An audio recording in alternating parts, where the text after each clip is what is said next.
Jennifer was frustrated. She recently purchased a quilt store, and after the initial excitement, things got real. Within the first few days, she went from being excited to entirely overwhelmed by everything that needed her attention. First, it was the roof. The inspector said she needed a new roof, ASAP. It was leaking and only was expected to get worse. That was a $15,000 expense that she was just not expecting. Then came the need for the updated inventory.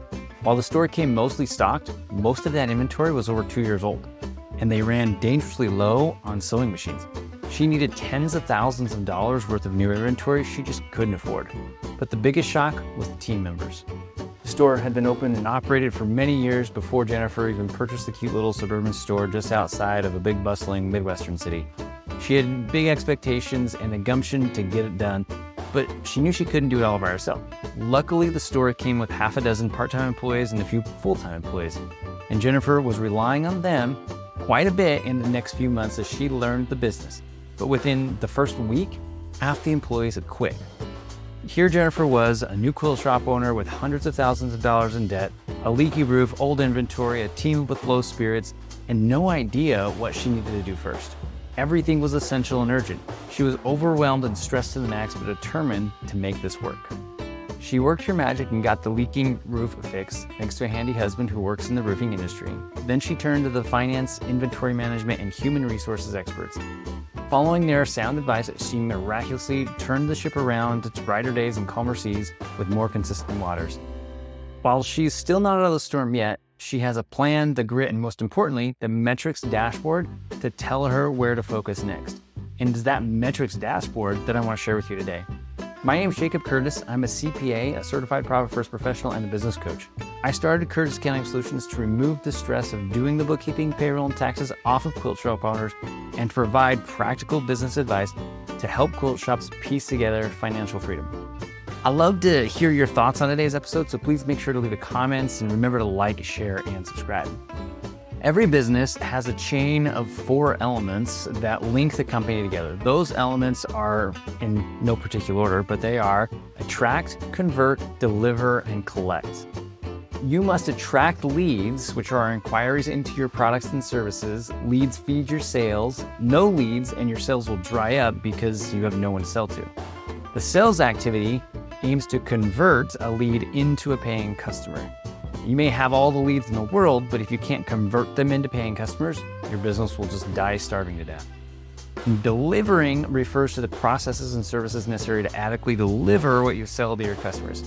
If you don't deliver on what your customer buys, they will see a way out, sometimes canceling their order, sometimes seeking a refund, and possibly spreading the word about how bad you stink. If you can't deliver, you can't stay in business. And you're in trouble if customers don't deliver on their promise to pay you. If you don't collect the money or you can't keep the money because of refunds, your business will die starving for cash. In a quilt shop, you attract leads in various ways using flyers, signage, emails, and other ways. Your marketing efforts are your attracting efforts. You convert a lead when they ask for a few yards to be cut off a bolt or place an item in their cart. You collect payment from them at the counter and then deliver the items they purchased when you hand them their bag of purchased goodies.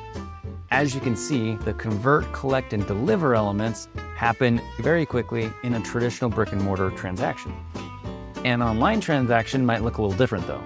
The lead browses your website because of your marketing efforts, you attracted them, adds an item or two to their digital shopping cart, now you've converted them, then places their order by paying for those items, collecting, and then a day or so later, you ship out their order, which is delivering. So as you can see, these 4 elements are in every single business. You have to do all 4 elements well in your shop. Every business everywhere is always looking to improve these 4 elements. It is from these 4 elements that you build your metrics dashboard. You need to track and measure at least one metric related to each of the 4 elements and your queen bee role of the most important activity in your business, which is ensuring that your big promise is fulfilled. Once you know the order in which your business performs these 4 elements, you can set a metric for each. Start simple, only set one metric for each element. You can quickly get overwhelmed and confused if you start tracking 20 different metrics all at once. Imagine a security guard on the night shift. The guard can monitor 5 different screens and can easily spot the slightest movement and sound the alarm. But when they have to monitor lots and lots of screens, they're sure to miss something. In every movie where the bad guy gets past the security guard, it's because the security guard has too many monitors, too many things to watch for, and gets distracted by that suspicious noise. A dashboard allows you to be the security guard for your business. So the fewer metrics you have to monitor, the better. Your metric for attracting leads may be the number of people who have walked into your store, or the number of people who visit your website, or the number of people who give you their email. Regardless of the metric, you want to track and measure this so that you can spot potential disasters before they happen. If new leads start to decline, you ask why. What is causing this to happen? If there's construction outside, is your website down? Is your messaging correct? Your metric for converting customers might be the number of transactions you process, or the average cart size, or maybe the number of new customers on your list. Again, if this metric starts to fall, you can ask why. And the metric for collecting might be the number of refunds. If you have a spike, then you might have a problem. And your metric for delivery might be the average number of days it takes to fulfill an order, or the number of returns you get, or the number of canceled orders. Again, if the metric deviates from what you expect, you can dig in and find that problem and then address it. And finally, the metric for your queen bee role is key.